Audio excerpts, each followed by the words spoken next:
Hey guys, welcome back. Now today, you can see this tank has been in a bit of neglect.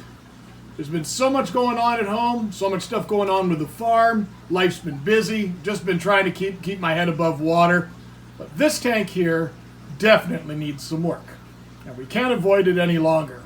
So today, not only are we going to clean the tank and get it all set up again, but we're going to talk about one thing in particular, and today's topic is going to be about hair algae. What is it? Why is it there? How do we control it? How do we get rid of it? Do you like it? Some people like the look of it.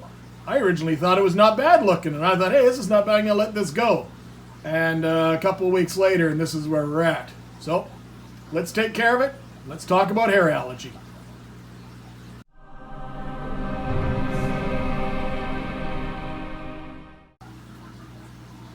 Now, hair algae, it's a nuisance. It's a nuisance plant. You get algae that grows on the glass, you get algae that grows on different things, but hair algae, it starts off being not too bad. It doesn't look like much, it looks like a moss, but it can quickly, as you can see, quickly get out of control. Now, why do I have hair algae in my tank?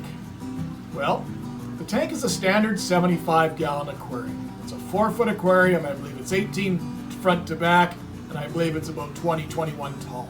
Standard 75-gallon tank. The tank is lit and the lights are on a timer. It is lit by 2 T5 bulbs, full spectrum, and it is filtered by a large Eheim professional canister filter. So all in all, so far, everything sounds good. Normally, this tank would get a 30 to 40% water change once a week.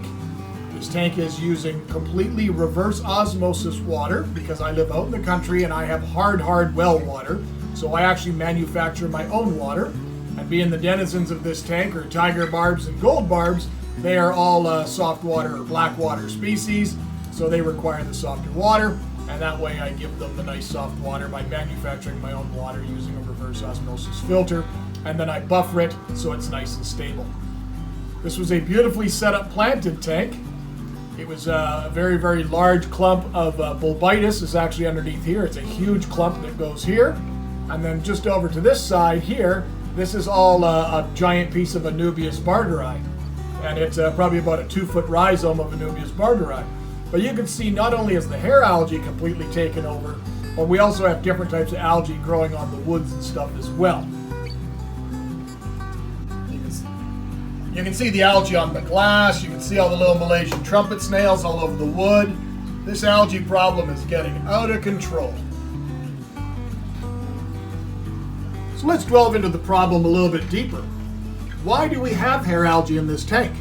Where did it come from? Well, algae is always going to be present. Algae is a plant form that is always present in most water. It comes in with other plants, it comes with all sorts of things. It's just always going to be there. And the one thing that algae is exceptionally good at is capitalizing on our errors or our imbalances of our environments. So for example, in the springtime, a lot of people often experience algae blooms in their aquariums if they live in any sort of area that has a lot of agricultural runoff. Agricultural runoff, all the different fertilizers and so forth somehow make it into the water system. One of the main culprits being phosphate, and they get these algae blooms in the springtime. That is not necessarily the case for me because I'm manufacturing my water. Now, could phosphate go through the system? It's very well possible, but I can tell you that that is not the case in this case. This one is a few factors altogether. The lighting has not changed. The filtration has not changed. The water change schedule has changed slightly, and that is due to the amount of stuff that we've taken on at home and the farm work and so forth. What the first real change was that when my carbon dioxide, or CO2, my 20-pound tank ran dry. And the 20-pound tank was actually the one that was running the planted tank, the 120-gallon planted tank that is actually behind me. And it was actually also running this tank as well. And when the combination of the CO2 running out, which kept all the lower plant forms, kept all the higher plant forms like the bulbitis and the Anubias, it kept them thriving, and that way they were uptaking all the extra nutrients and stuff and just really using it and making a nice natural balanced system. But when the CO2 kind of stopped, those plants slowed down their growth and algae was able to take over. Now, 75-gallon tank using those basic standard rules that you read about in all the books, 1 inch of fish for every gallon of water. Well, clearly I'm exceeding that with the amount of fish that are in this tank. There's probably 50 to 75 tiger barbs in this tank. They were small when we set them up when we did the Tiger King tank, and they're all getting about silver dollar size now. So they're definitely getting bigger. And the gold barbs, they were tiny, and there's a dozen of them in there, and they're all pushing about 2 inches in size now. So that, coupled with the CO2 coming out, the light still being on a timer as if the CO2 was still there, an error that's an oversight on my part, the neglect of a little bit of tank maintenance in regards to the schedule being a little bit busy, the overpopulation of the tank, the sheer amount of organic waste produced by these fish, all these things, the extra little bits of food, these are all things that are part and parcel that are combinations of things that are causing this problem in this tank. Other factors is this tank, as you can see, was set up fairly dense with its aquascaping. This tank had lots of rocks, driftwood. There was not a lot of real open areas. And the possibility of doing water changes or large-scale water changes using a large diameter siphon, because there's no real gravel in this tank, you wouldn't really be using a standard gravel cleaner. You're going to have to stir up the substrate and then siphon it out using the siphon.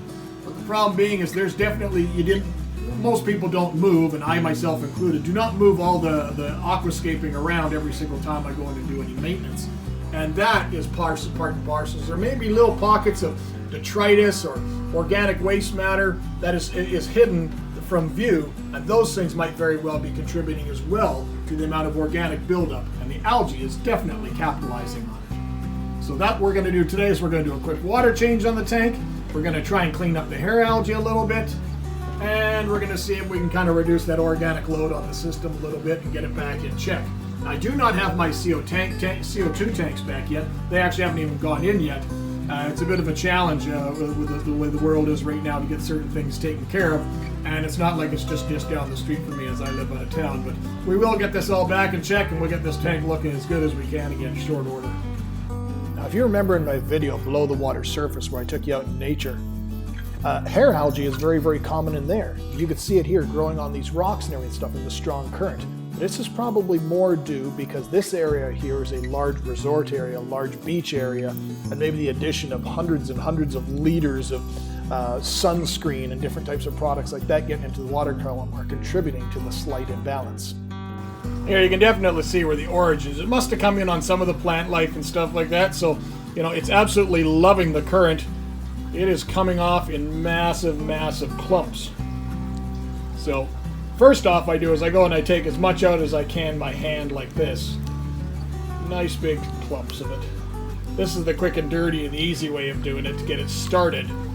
But we got lots of cleanup to do before we're going to be saying this job is finished. Now, other tools that are in my arsenal, we got the big water change pail. My big water change pail has a big drain, so I can just roll it into the laundry room right over the floor drain and open up the valve. As I mentioned, I use a very, very large siphon. Most of my tanks have a sand type substrate, so I go in and I kind of swirl up the sand a little bit and then I just siphon, skim along the surface. You got to watch out for this tank because the gold barbs like to often go for a ride, but they're just going to end up in here and then I can net them out, put them back in the tank. But the other things that I also use to combat with hair algae is these things. Cleaning, these are different types of brushes and stuff. You buy them at your pet store for cleaning out your filter hoses and so forth, but these are indispensable for trying to take care of hair algae. You just basically swirl them through and it just winds up and gets caught in all the little bristles, and then they're easy to clean off. See, it's very, very quick and easy. Takes it out. So it just comes off the brush pretty quick and easy too. I can tell you with full honesty is I much prefer hair algae over some of that real coarse algae that grows on the glass. Now, some of my tanks that have the harder water, they get this really, really coarse algae that does not wipe off with a coarse sponge, and you literally have to take it off using a razor blade. And those ones to me are more of a nuisance than hair algae will ever be. Now you can see I've really stirred up the bottom and stuff, all this loose mulm and the sand. All this stuff is the stuff that we want to try and remove as much as we can. It's going to take maybe a week or so for it to get completely back under balance, to give it another good water change maybe halfway through the week. But it's easily brought back in check. This should not be something that anybody should be scared of. I let this thing completely go out of control for over a month. So now it's time to get it back in check. And basically just going to use my water changer. Same as any other siphon. We're going to go and remove as much of that as we can. And then after we've got the water level down on this, we're going to turn off the canister filter. And we're going to give the canister filter a good cleaning as well. Now the addition of all the different botanicals that we add for these tanks give them that nice, beautiful, natural look. Well, they are all a natural organic product as well, and they do also start to break down. So making sure that you're maintaining that they're breaking down, they're giving you the look that you want and the tannins that you want in the water column, but also making sure that they're not breaking down to the point that they're actually contributing to problems with the environment. Now we've got basically 50 gallons, or not quite 50 gallons, I guess it's about 30 gallons. It's about half the tank, 35 gallons worth of water. And it's nice tannic rich water. It's full of organic waste products from the fish and the plants and so forth. This is absolutely ideal. This is liquid gold for all your house plants, my orchids, those sort of things. So this is not going to be all going to be going down the drain to waste. This is actually going to be used. And for the most part, you can see now, just by using that little brush and doing it by hand, we've pretty much taken care of 99.9% of the problem. So I'm gonna clean off this output stem and everything like that when I go and do the filter as well. And then we're gonna get it filled up again. Intake stem's been cleaned, plants are pretty much cleaned off, tank's refilling, canister filter's been cleaned up and ready to go back. The tank needs to clear a little bit, from the water change, and I use a powdered form of equilibrium from Seachem, so I have to mix it with water, so it often makes the tank look a little bit milky right after water changes and stuff. But by morning, this tank will be crystal clear. But we're gonna go and get the video out for you guys. But most of that hair algae's all been taken care of. We got different types of little algae growing on the woods. I like the look of it. It looks natural.